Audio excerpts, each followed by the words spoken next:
তিন জায়গায় প্রয়োজনে মিথ্যা বলা যায়।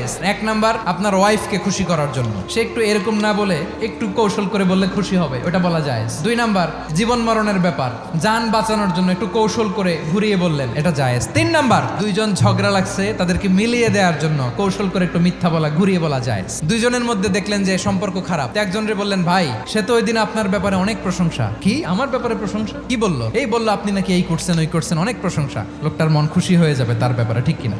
আবার তার সাথে যার ঝগড়া, ওরে যে বলুন, ভাই ওই দিন তো সে আপনার অনেক অ্যাপ্রিসিয়েশন করলো, অনেক, সে তো অবাক, কি রে বলে কি? এই যে দুইজনের ব্যাপারে দুইজনের একটু ভালো ভালো কথা বলে দিচ্ছেন, একদিন দেখবেন রাস্তা দিয়ে হাঁটার সময় একে অপরকে সালাম দিয়ে ফেলছে, সালাম দিয়ে বুকে জড়ায় ধরছে, আছে না নাই? আবার মিলমিশ হয়ে গেছে। কিন্তু আমাদের স্বভাব হইলো, দুই প্রতিবেশী যদি একসাথে বসে একসাথে হাঁটে, দূর থেকে দেখলে আমাদের জলে, আছে না নাই?